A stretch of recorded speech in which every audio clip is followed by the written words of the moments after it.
안녕하세요. 테슬라크맨입니다. 요즘 미증시가 상당히 많이 하락하고 있어요. 미증시뿐만이 아니고 세계 전체적인 장이 너무 좋지가 않아요. 어디까지 떨어질지는 저도 모르겠어요. 사실 저점을 예상한다는 것은 그 누구도 할 수 없다고 저는 보고 있고, 다만 과거의 데이터를 이제 비교했을 때 지금은 어느 정도의 수준에 있는지는 그래도 가늠은 해볼 수 있지 않을까라는 생각에 제가 이제 이야기를 좀 준비해 보았습니다. 우선 지금의 나스닥의 MDD는 그러니까 전고점 대비 얼마큼 하락했는지가 보고 싶은데 지금 마이너스 14.25%예요. 네. 지금 이 영상을 찍고 있는 이 시점에도 나스닥이 지금 추가적으로 3%더 하락했거든요. 지금 이 보이는 데이터는 지난 금요일 기준입니다. 그래서 지금은 MDD가 마이너스 한 16% 가까이 되지 않았을까라고 보고 있습니다. 어쨌든 지금의 이 과거 20년 기준으로 봤을 때 이 정도로 이제 전고점 대비 나스닥이 떨어졌던 시점이 10번이 채 되지가 않아요. 10번이 적은 건 아니지만 10번이 채 되지가 않고 그 10번도 사실은 딱 이 정도 수준까지밖에 안 떨어졌거든요. 물론 이제 딱 3번의 예외 케이스가 있었죠. 닷컴 버블, 리먼 사태, 그리고 코로나. 중요한 거는 더블 딥은 사실은 지난 수십 년 동안 없었어요. 제가 알기로는. 그래서 지금 다시 한번 MDD가 박살난다 하더라도 코로나까지 가겠나라는 생각을 사실 하긴 합니다. 왜냐면 이 상태에서 코로나까지 한 번 더 가게 되면은 이거는 파멸이죠, 파멸. 디폴트가 오는 거죠. 네. 웃으면 안 되는데 지금. 네. 저도 지금 약간 실상한 상태이기 때문에 그렇습니다. 네, 어쨌든 그렇고요. 그렇다면 지금의 나스닥이 일단은 이제 거품인지 아닌지 한번 확인할 필요가 있겠어요. 그래서 지금의 나스닥의 거품 상태를 보기 위해서는 일단 PER을 보는 게 중요한데, 제가 이제 TTM PER을 확인해 봤어요. 이제 12 트레이딩 먼스라고 별로 중요한 말 알고 이제 지금부터 과거 12개월간의 PER을 보는 건데, 그 PER이 25.79였어요. 이게 좀 높은 편은 아니거든요, 사실은. 나스닥은 어떻게 보면 기술주들이 되게 많이 성장주들이 많이 포진되어 있는 장이기 때문에 이 P가 기본적으로 높을 수밖에 없는데 25면은 그렇게 높은 게 아니죠. 어쨌든 지금의 이제 나스닥의 earning yield가 이제 P의 역수가 되거든요, 계산할 때. 그러면 이제 보통 이제 퍼센트로 계산하고 이제 베이시스 포인트로 계산하는데 별건 아니에요. 퍼센트에서 100 곱하면은 베이시스 포인트예요. BP라고 얘기하는데, 그럼 25.79분의 1이 3.88%이기 때문에 388이 나오고요. 네, 클래시 오브 클랜 이따 해야겠다. 그리고 이제 10년물 금리가 이제 올해 말에 2%밖에 안 가겠죠. 2%까지 더 가면 피곤한데. 하여튼 2%로 봤을 때 이제 결국에는 이제 나스닥 어닝일드 이제 수익률과 이제 이 10년물 채권 금리의 스프레드가 188 bp다. 이게 사실 낮은 게 아니에요. 그리고 사실 이거 원래 계산할 때는 둘 다 포워드 값을 줘야 되거든요. 향후 이제 올해 말값을 줘야 되는데 지금 제가 포워드 어닝 나스닥 어닝 리드 값이 없기 때문에 지금까지 좀 썼습니다. 포워드 값은 더 좋겠죠, 사실은. 어쨌든 그런 걸 고려해도 이게 되게 좋은 건데, 그럼 닷컴 버블 때 어땠을까? 사람들이 닷컴 버블하고 지금하고 비교를 많이 하더라고요. 네, 어땠을까를 봤을 때 닷컴 버블 때의 PER이 150에서 200 사이였어요. 제가 정확하게 얼마인지는 잘 모르겠거든요. 근데 어쨌든 150에서 200 사이였는데, 그렇게 보면은 이제 그때 당시에 이제 earning yield가 이제 150분의 1로 잡았을 때 67이 나오죠. 그럼 67에서 그때 당시 그 미국 10년물 금리가 되게 높았어요. 6% 수준이었거든요. 그렇다면은 이제 이거를 이제 다시 계산하면은 67 빼기 600이 되어서 마이너스 533이에요. 이건 누가 봐도 거품이 맞죠. 이 거품인 이유는 결국에는 그 올라가던 주가를 이 기업의 수익률이 따라가지 못한 거예요. 그렇기 때문에 결국에는 이제 다시 다 토해내는 거죠. 네, 그런 거고요. 또 이걸 얘기하기 전에 제가 한마디 더 하고 싶은 게, 그거 이따 얘기할게요. 그렇다면은, 지금 저희가 더블 딥은 아니더라도 MDD가 그래도 한 20%까지 빠진다고 봤을 때, 20%라면은 사실 코로나랑 닷컴버블 리먼 빼고는 그 20%를 찍은 적이 없어요. 지난 20년 동안. 그래서 20%도 이제 좀 주고 본다면은 이제 테슬라의 베타는 이 정도 되거든요. 한마디로 이제 원래 이걸 S&P 500이랑 비교를 하지만 그냥 나스닥이랑 비교를 할게요. 이제 나스닥을 벤치마크로 봤을 때 나스닥이 뭐 10% 오르면 테슬라는 20% 오르는 거고 베타가 2니까 10% 빠지면 20% 빠지기 때문에 결국 이제 2배 오르거나 2배 이제 오른 것 때 어쨌든 이제 나스닥이 10% 오르면 2배 말이 꼬였습니다. 죄송합니다.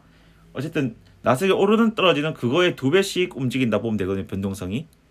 그렇게 계산하면은 MDD가 20%라면은 나스닥이 테슬라는 MDD가 40%가 되기 때문에 종고점 대비해서 MDD가 40%면은 테슬라는 750 정도가 되거든요. 어쨌든 750 정도 간다 봐요. 물론 많이 힘들겠죠. 많이 아플 거예요. 많이 아프지만 이 750이 그럼 어느 정도인가 결국 저는 이제 최악의 케이스 750 정도를 보고 있다는 거거든요. 사실은 더 떨어질 수도 있어요. 더 아니면 이까지 안 갈 수도 있고 그냥 이렇게 보는 거예요. 그냥 최악의 경우를 일단 생각하고 가는 게 그래도 속이 좀 그래도 여기까지 떨어질 수가 있겠구나라고 미리 알아두는 게 그래도 이제 멘탈 관리에 좀 좋다고 저는 생각하고 있거든요. 어쨌든 이제 2022년 월가 컨센이 계속 진짜 빠르게 올라가고 있어요. 진짜 빠르게 올라가고 있는데 지금 현재 9.5까지 왔어요. 이게 지금 4분기 실적을 2.3일까지 잡은 것 같더라고요. 지금 제가 최근에 본 게. 어쨌든 2022년 월가 컨센이 9.5달러이기 때문에 이거를 750달러를 기준으로 PER 뽑으면은 뭐 9.5분의 750이니까 79배가 돼요. 이 79배는 진짜 낮은 거거든요. 지금 아마존이 많이 떨어져서 지금 이 정도까지 안 되겠지만 지금 아마존 PER하고 별 차이가 안 나요. 뭐 근데 테슬라는 아직 이제 시작인 기업인데 그런 애들이랑 비교를 같은 주가 수익률로 비교한다는 자체가 조금 보기 좀 그렇죠. 그리고 제가 보통 생각하고 있는 이제 저희들이 생각하는 베이스라인의 이제 EPS 예상 EPS가 13달러 정도 되죠. 솔직히 다들 테슬라 올해 2022년에 13달러는 그냥 찍고 간다고 보잖아요. 그 이상 갔으면 갔지. 그 13으로 이제 게리 블레도 12.8 정도를 예상하고 있었는데 그것을 기준으로 PER 다시 뽑아보면은 58배가 돼요. 58배 너무 낮잖아요. 지금 전기차 침투율이 7%밖에 안 됐고 이 시장이 사실 블루오션이라고 얘기하기는 어렵지만 테슬라 입장에서는 블루오션 맞잖아요. 테슬라 만든 족족 팔리는 상태고 이게 워낙 잘 팔리니까 테슬라는 어떻게 보면은 이제 이 필수 소비재의 느낌이죠. 이게 시장이 힘들어도 뭐 식료품처럼 소비자한테 모든 물가 상승에 대한 금액을 전가할 수 있는 그런 몇 안 되는 기업이 테슬라잖아요. 그렇기 때문에 테슬라는 되게 좋지 않을까. 이게 말이 되나. 물론 매크로는 이것보다 더 눌릴 수는 있어요. 지금 이 거시경제는 사실은 이 기업 가치를 다 무시하고 찍어 눌릴 수도 사실 있어요. 이게 길면은 한 2, 3년씩 눌릴 수는 있지만 결국에는 이 어려운 장이 끝나면은 뚫고 나갈 거거든요. 결국 주가는 EPS를 따라갈 수밖에 없을 거라고 저는 보고 있습니다. 그렇고 그리고 2023년도에 이제 발음이 안 되네. 이제 포드로 할게요. 그냥 농갭 PER인데 이거는 제가 게리 블랙 걸 좀 뽑아봤어요. 2023년도 게리 블랙 예상한 이제 테슬라 EPS가 20이었거든요.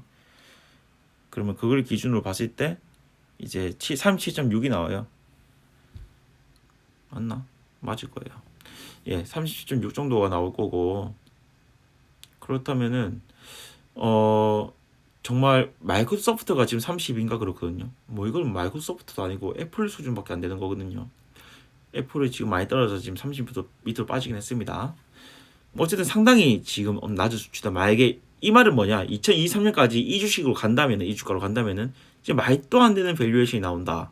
그런데 한번 보세요. 지금 수익으로 잡히지 않는 FSD부터 그리고 4680 배터리 이제 슬슬 나오겠죠. 이제 구조화 배터리 팩도 나올 거고 뭐 기가 베를린, 기가 오스틴 양공장 나오고 그럼 뭐 특히 기가 베를린 같은 경우는 이제 기존의 기가 상하에서 유럽에 보낸다고 이제 관세 10% 물던 것부터 시작해서 그 비싼 운송비까지 전부 다 이제 세이브가 될 것이고 기가 오스틴이 되면서 이제 그 기가 프레몬트의 극도로 좋지 않은 마진율을 개선되면서 이제 기가 프레몬트 같은 경우는 약간의 어떻게 보면 이제 미국의 저쪽이 뭐냐 저기 갑자기 저쪽이 생각이 안 난다.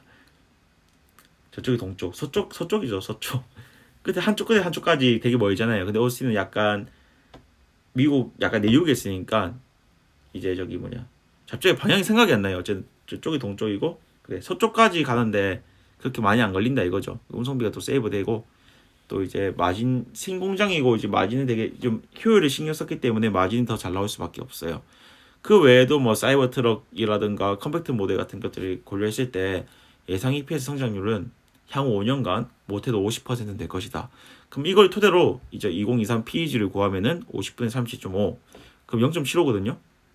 지금 0.75씩 나오는 1 밑으로 나오는 PEG가 나오는 기업이 없어요. 아 사실 있죠. 구글하고 이제 페이스북이 있는데 이제 메타로 바뀌었죠. 메타 같은 경우는 이제 메타버스가 좀 대박이 나줘야 이게 되는 거고 다른 빅테크들은 3 다 넘거든요. 그래서 상당히 좋은 가치다 라는 것이고요. 하지만 제가 아직 안심할 수 없다고 얘기 드렸어요. 왜냐하면은 매크로는 정말 무서워요. 그래서 제가 과거에 매크로 나스닥 PER을 얼마큼 눌렀는지 한번 봤거든요. 와 이게 리먼 사태 때는 거의 뭐 7에서 12 사이였어요. 뭐 최저는 5.8까지 PE를 눌렸다. 와 이게 대박이다. 그리고 이제 리먼이 약간 해결되기부터 시작해서 2015년까지 PER이 거의 20 밑에 있었어요. 20 밑에. 높아봐야 18, 19.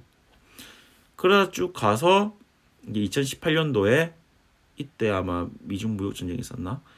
이때도 PER 20m 좀 늘렸고 그 다음에 코로나 때 15.7까지 살짝 찍고 그 다음에 다시 30대 이상에서 놀다가 최근에서 이제 25까지 빠지고 아마 지금은 24좀 됐겠죠. 그런 시점이기 때문에 매크로는 눌리면은 눌릴 수는 있다. 그것은 좀 알아두셔야 될 것 같고 하지만 장기 투자자 입장에서는 이제 어쨌든 뭐 1년 2년 투자하실 거 아니니까 뭐 버티면 가긴 갈 거거든요. 그래서 뭐 버티면 될 것 같고 이제 문제는 이제 단기 자금으로 투자하신 분들 저를 포함해서 그런 분들이 이런 매크로를 좀 걱정을 하셔야 됩니다. 이따가 이 부분에 대해서 좀 더 얘기를 할게요. 그래서 뭐 이제 또 RSI를 가지고 좀 얘기를 해보려고 해요.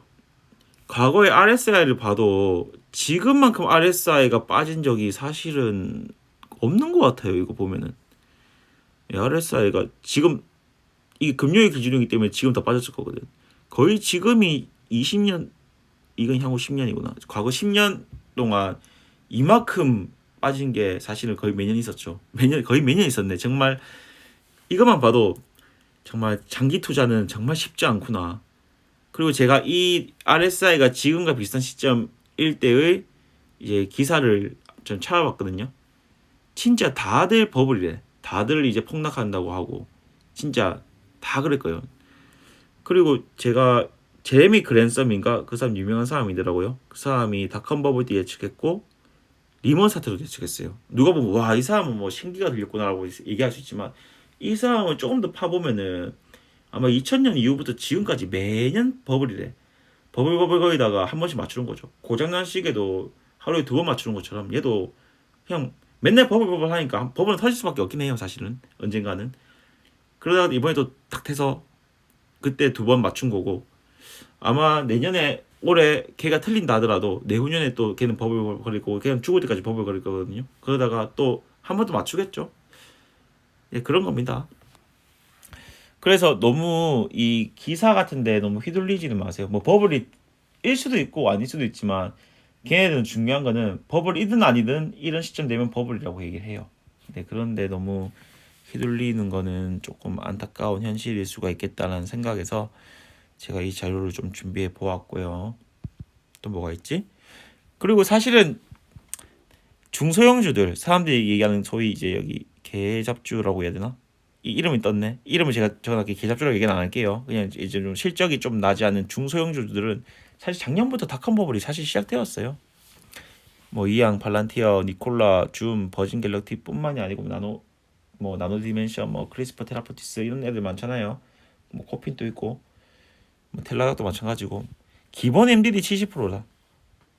이거는 닷컴 버블이랑 똑같죠. 얘네들은 사실 닷컴 버블 때는 모든 거의 대부분의 주식이 다 이런 애들이기 때문에 그냥 완전 핵박살이 난 거고 지금 그나마 빅테크가 그나마 버티고 있는데 물론 이제 빅테크가 좀 맡고 있는 상황이 온 것 같긴 합니다만은 네 어쨌든 지금은 저는 기업의 이제 가이던스가 물론 넷플릭스는 좀 안 좋았다고 하지만 빅테크들은 어닝이라든가 가이던스에 조금 기대를 걸고 있긴 하거든요. 그래서 좀 더 지켜봐야 될 것 같고 제가 이 제목을 좀 너무 뭐라고 해야 되지? 또 생각이 안 난다. 네, 좀 자극적으로 얘기했는데 어쨌든 중소형주들은 좀 투자할 때는 조금 조심하시라. 이 지금이 바닥인지 하고 들어가는데 더 바닥일 수도 있으니까 지금 버진 갤럭틱이 내가 50몇 달러일 때로 봤던 것 같은데 지금 이거 봐봐요. 이게 좀 말이 안 되잖아요. 이건 지금 보면은 여기 제가 적어놓은 것들은 MDD가 아닙니다. 그냥 1년 전 대비해서 떨어진 걸 얘기해요. MDD를 보면은 그냥 말할 수도 없이 많이 떨어졌어요. 진짜 이거는 뭐 말도 한 60, 70%가 문제가 뭐 90%씩 떨어진 애들도 있기 때문에 그렇고 제가 마지막으로 이제 FOMC 미팅이 저희 나라 시간으로 저희 나라 날짜 기준으로 27일 날 있을 거잖아요. 맞나? 목요일인가? 이게 솔직히 좀 중요해요. 특히 단기 자금으로 투자하시는 분들은 정말 중요하다고 보면 됩니다. 일단 제가 세 가지 케이스를 좀 준비를 해봤어요. 이제 제가 일단 살아남는 각, 지옥문 오픈 각, 한강문 온도 체크 각. 아 지금 개그 치면 안 되는 시점인데 참 이렇게 적게 되었네요. 일단 살아남는 각은 결국 이제 컨센서스랑 비슷하게 되는 각이죠. FOMC 미팅에서 만약에 테이퍼링을 우리가 생각한 것처럼 3월 달까지 끝낼 수 있고 3월 달까지 끝내고 기준금리 인상을 0.25%씩 이제 1년에 3번 또는 4번 정도 하고 이제 양적 긴축을 올 하반기 뭐 여름 이후부터 하고 기업 실적들은 다 잘 나오고 이렇다면은 아마 우리는 살아남고 이제 증시는 여기서 저점을 다지고 올라갈 확률이 아주 높다고 저는 보고 있고요. 그렇게 될 확률이 이게 참 확률 얘기하기 웃기긴 한데 한 70%는 되지 않을까라는 생각을 하고 있고요. 다만 이제 그렇지 않은 경우가 있죠. 그래서 저는 이제 첫 번째 지옥문 오픈되는 각이라고 해가지고 테이퍼링이 3월까지 가지도 않고 갑자기 1월에 끝난다고 한다거나 기준금리 인상을 한 번에 0.25%가 아니고 0.5%씩 한다고 한다거나 또는 0.25%씩 막 8번씩 한다거나 또는 양적 긴축을 하반기가 아니고 상반기에 실행한다고 한다거나 기업 실적도 애매하게 나온다거나 그렇다면은 좀 지금이 바닥 하락의 시작일 수도 있어요. 예, 그렇고요. 근데 이렇게 될 일이 잘 없겠죠. 왜냐하면은 지금 안 그래도 FOMC에 완전 사람들이 겁먹어가지고 이렇게 지금 주가가 이렇게 떨어지고 있는데 이게 말이 안 되잖아요. 물론 말이 안 되는 경우가 한 번씩 생각이긴 하지만 그리고 지금 러시아가 지금 러시아 생각만 하면 지금 화가 나는데 러시아 우크라이나 네 러시아가 혹시 잘못하면은 이 유가 폭등할 수 있거든요. 그러면 이것도 바로 인플레이션으로 연계될 수 있기 때문에 이것도 어쨌든 저는 전쟁 같은 거 안 한다고 생각합니다. 사실은 그냥 지금 다만 문제는 이런 조금 긴장되는 상황이 이어지면은 결코 우리 시장이 좋지 않다라는 것이고 마지막으로 우리가 한강물 온도를 확인해야 되는 각 결국 닷컴버블이 한 번 더 올 각은 이제 지옥문 오픈 각하고 비슷하지만 그것과 더불어 기업 실적까지 박살날 경우 저는 1% 확률로 잡았는데 그럼 우린 다 죽어요. 우린 이제 난 다 죽었다 봐요. 어쨌든 그 저는 이제 살아남을 수 있다는데 조금 많은 무게를 싣고 싶고요. 그래서 제가 대출 관리를 잘 해야 된다고 얘기를 했어요. 왜냐하면은 저 같은 경우 사실은 제가 저번 주부터 지금까지 해서 주식담보대출을 처분했어요. 처분했다기보다는 이제 처분할 금액을 만들었어요. 팔아서. 예, 제가 테슬라가 지금 385개가 있었거든요. 그 중에 65개를 팔았어요. 진짜 웃긴 게 제가 주식담보대출로 이제 평단 1087에 58개 샀거든요. 근데 이거를 정리하려다 보니까 7개 더 팔아야 되더라고. 내 있는 것까지. 피 봤죠. 네. 근데 이렇게 살아남을 각으로 갈 확률이 높음에도 불구하고 왜 그럼 팔았냐라고 욕하시는 분들께 제가 드릴 수 있는 말씀은 일단 저는 기존에 있는 대출도 다 그러니까 대출 주식도 다 대출로 산 거고요. 물론 이제 대출 자체로 봐도 수익률이 높기 때문에 전체 대출 금액은 2억이 좀 안 되긴 합니다만은 어쨌든 저는 이 저의 소득으로는 다른 대출도 이제 아파트 대출도 하기 때문에 이거 다 감당을 못 하겠더라고요. 그래서 괜히 65개 이거 지키려고 하다가 기존에 가지고 있는 320개까지 날릴 것 같아서 그냥 위기 관리 차원에서 정리했고요. 만에 하나 진짜 만에 하나 기준금리를 0.5%씩 올린다고 하잖아요. 만에 하나. 그러면 이 버텨서 되는 게 아니에요. 그러니까 제가 하고 무슨 말이냐면은 지금 여러분들이 그 감당할 수 있는 대출이라고 하잖아요. 근데 감당할 수 있는 대출 금액이 작아질 거예요. 기준금리를 0.5%씩 1년에 3-4번 올리잖아요. 그럼 여기 지금부터 2%더 올리는 거거든요. 지금 한국은행은 미국 기준금리를 봐야 돼요. 그래서 한 선행해서 먼저 올려야 되거든요. 무조건. 우리나라 기준금리는 미국 기준금리보다 높아야 돼요. 무조건. 안 높으면 안 돼요. 실제로 과거에 비교했을 때도 안 높은 적이 아주 잠깐밖에 없었어요. 어쨌든 이 만에 하나 0.5%씩 4번 올린다거나 0.25%씩 8번 올린다거나 이렇게 되는 경우 기준금리가 지금보다 2%더 추가되기 때문에 지금 한국은행 기준금리는 1.25%인데 여기서 이만큼 더 추가돼 버리면은 여러분들 대출금리는 일단 여기서 기본 2% 추가되고 가상금리까지 더 추가되기 때문에 지금 만약에 뭐 대출 5%짜리 쓰고 있다면은 8% 9% 생각하셔야 되고요. 그러면은 여러분들이 감당하기 정말 어려울 겁니다. 그리고 여러분들 IMF 때 저는 이거를 잘 알거든요. 저희 집이 그때 완전 박살이 났기 때문에 당시에 그 IMF 때 오기 전에 기준금리 미국 기준금리가 4%대였거든요. 1년 만에 6.2%더 올렸어요. 그때 우리나라 어떻게 되는지 아시죠? 우리나라 기준금리는 더 훨씬 올렸거든. 그러면 대출금리는 감당이 안 될 겁니다. 그러면은 여러분들이 그 버틸 수 있는 대출 이 금을 이것까지 고려해서 이제 생각하셔야 되거든요. 물론 우리가 지옥문이 오픈 안 되고 이제 이렇게 좀 비둘기적으로 나와서 기준금리 0.25%씩 3-4번 올린다 하면은 그나마 낫죠. 뭐 0.25% 3-4번 올린다 한다 하더라도 금리가 지금보다는 올라갈 거는 자명한 사실입니다. 예. 그래서 그거를 좀 알아두셨으면 좋겠고, 예. 어쨌든 이 테슬라가 뭐 10년쯤 뒤 되면은 정말 날아갈 겁니다. 날아간다고 저는 거의 보고 있고요. 다만 그 날아가기 전에 우리의 개인적인 사정 때문에 뭐 급전이 필요해서 또는 지금 대출이 너무 감당이 안 돼서 중간에 테슬라가 할인이 심할 때 팔아버리면은 너무 슬프잖아요. 그래서 지금은 여러분들이 가지고 있는 주식 수를 지키는 데 집중하는 게 좀 더 좋지 않을까라고 생각하고요. 저도 이제 테슬라 그 65개를 지금 이제 저번 주부터 정리한 이유가 FOMC 때 말만 잘 나오고 뭐 테슬라 어닝까지 그리고 이제 가이던스까지 너무 잘 나오면은